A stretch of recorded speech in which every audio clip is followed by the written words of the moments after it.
terjadi di berbagai belahan dunia terjadi lantaran beragam alasan, baik itu yang bermula dari masalah keluarga, dendam, perang, maupun demi keuntungan pribadi si pelaku. Namun peristiwa tersebut tetap saja akan menyisakan traumatis tersendiri bagi para korban, termasuk yang dialami orang-orang berikut yang bahkan dipisahkan dari keluarganya tercinta dalam waktu yang cukup lama. Berikut On The Spot telah merangkumnya dalam 7 kasus penculikan terlama.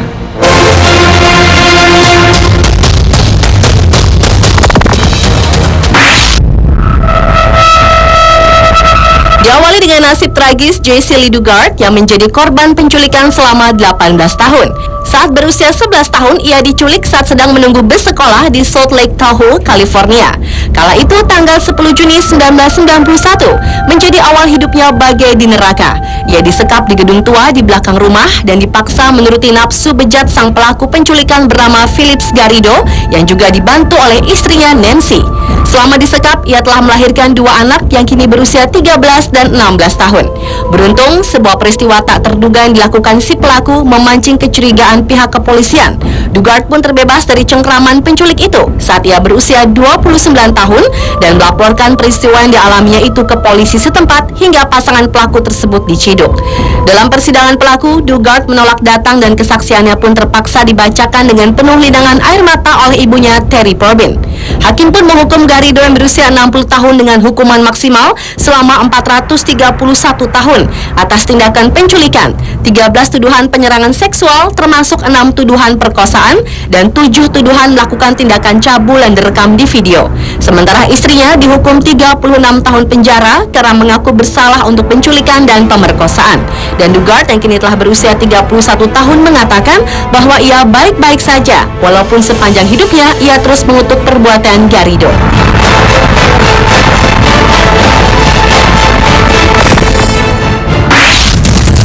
Selanjutnya adalah kisah penculikan Ben Needham yang hilang saat usianya masih balita di Pulau Kos, Yunani.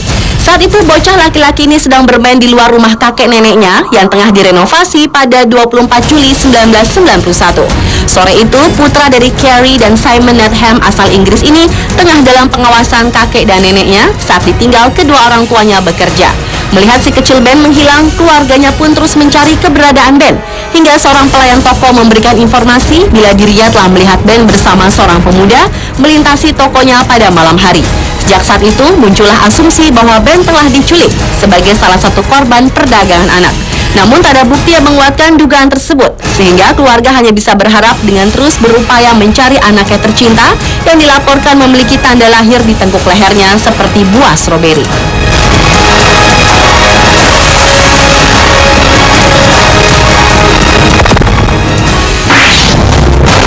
Berikutnya adalah kasus penculikan selama 20 tahun yang menimpa kakak beradik Bobby dan Christy Baskin di San Diego, Tennessee. Keduanya menghilang saat Christy masih berusia 7 tahun dan Bobby berusia 8 tahun pada tahun 1989. Tanpa diduga, sang pelaku kejahatan itu ternyata adalah kakek mereka sendiri, Marvin Maple. Maple dan mendiang istrinya telah merawat kedua anak dari putri mereka, Debbie Baskin, saat suaminya tengah menyelesaikan ujian negara. Sebelumnya, kakek nenek ini telah meminta hak asuh atas anak-anak tersebut atas dugaan pelecehan terhadap anak oleh orang tua. Namun pengadilan tidak menemukan bukti-bukti, sehingga kakek nenek itu nekat membawa Bobby dan Christy dan melarikan diri pindah ke California dan mengganti nama anak-anak itu menjadi Jonathan dan Jennifer Bunting. Belum jelas apakah mereka telah mengalami cuci otak yang dilakukan Maple saat masa penculikan. Namun Jennifer dan Jonathan Bunting yang telah berusia 20 tahunan tetap tidak mau berbicara kepada pers tentang situasi mereka dan hanya berharap dapat segera bertemu dengan kedua orang tuanya. Sementara Marvin yang dikenal sebagai John Bunting ini pun harus menghadapi hukuman atas perbuatannya tersebut sendirian setelah istrinya meninggal beberapa tahun lalu akibat sakit.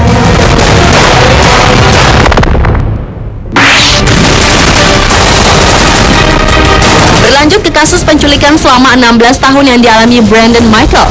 Brandon diculik oleh ayahnya sendiri, Mark E. Hicks, saat usianya masih 6 tahun dari kampung halamannya di New Ross, Indiana, Amerika Serikat pada 20 Maret 1992 silam.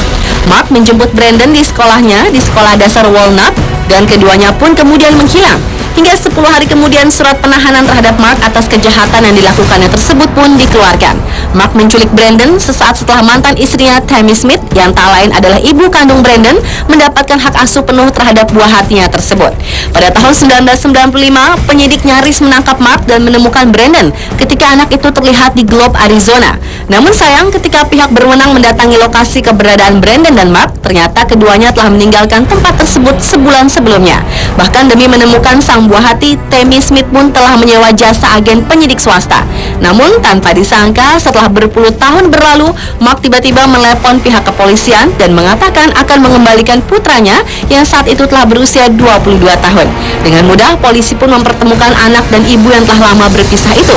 Sementara Mark pun harus mempertanggungjawabkan perbuatannya di penjara Montgomery County.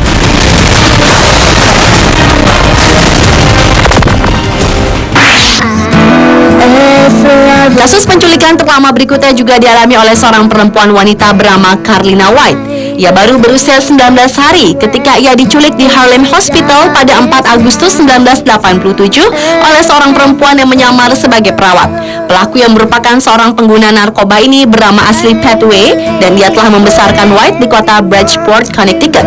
White yang dibesarkan dengan nama Nedra Nance ini mengatakan kepada keluarganya bahwa dirinya sering dipukuli ketika masih kanak-kanak, dan ketika remaja ia pun mulai curiga dengan ibu palsunya, terutama ketika si ibu palsu itu menolak untuk menyerahkan akte kelahirannya saat White ingin mendapatkan surat izin mengemudi. Ketika keraguan White dikonfrontasi, Petway akhirnya mengaku bahwa ia bukanlah ibu kandungnya. Hingga suatu saat setelah White pindah ke Atlanta bersama putrinya yang berusia 6 tahun, Desember lalu, ia menelpon Pusat Nasional untuk Anak Hilang dan Tereksploitasi telah menemukan bukti-bukti bahwa dirinya adalah salah satu anak yang telah dilaporkan hilang oleh orang tuanya selama ini. Bahkan dari hasil sebuah tes DNA telah menegaskan bahwa Carlina White adalah putri dari pasangan Joy White dan Carl Tyson. Dan si anak hilang itu pun kini telah kembali ke pelukan orang tuanya, sementara Petway pun harus menjalani serangkaian pemeriksaan terkait kasus penculikan tersebut.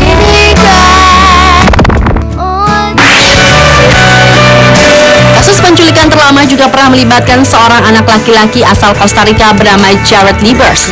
Jared berusia 5 tahun saat ia dibawa pergi di tahun 1999 lalu, di mana Katia Libers, sang ibu, telah bertarung dengan suaminya di pengadilan di Costa Rica, tempat mereka tinggal saat itu. Dan ketika suaminya pergi meninggalkan negeri Costa Rica, ia membawa lari Jared. Selama bertahun-tahun kemudian, Libers terus mencari Jared, anaknya.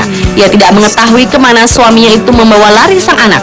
Hingga lebih dari 1 dekade kemudian pencarian selesai dan kehidupannya kembali berubah. Kali ini akibat sebuah pesan di Facebook, momen membahagiakan itu bermula dari sapaan Jared di Facebook yang menanyakan apakah itu akun milik nama ibunya yang selama ini ia cari.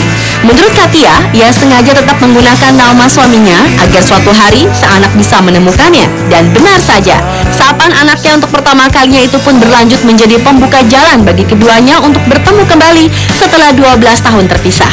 Ternyata selama ini Jared tinggal bersama dengan ayahnya di Israel, dan Jared kini sudah berusia 17 tahun itu pun pindah ke Amerika Serikat untuk tinggal dengan ibunya. Dan kasus penculikan terlama yang terakhir adalah penculikan yang dialami oleh Gavin Paros. Terakhir kali, Avril Grubel melihat anaknya saat itu masih berusia 3 tahun diajak jalan-jalan ke kebun binatang Blackpool oleh ayahnya pada tahun 1982. Namun Joseph Paros, ayah Gavin, tak mengajaknya ke kebun binatang, melainkan membawanya kabur ke Budapest yang menyimpang dari perintah pengadilan.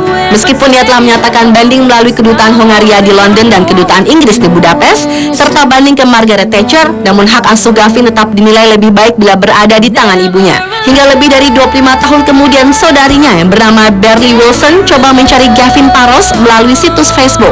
Dan kemudian Gavin pun menemukan pesan dari bibinya, hingga akhirnya anak dan ibu ini dipertemukan kembali oleh sang ayah Jeff yang menjemputnya dari Gatwick dan mengantarnya ke kediamannya di Paul Dorset.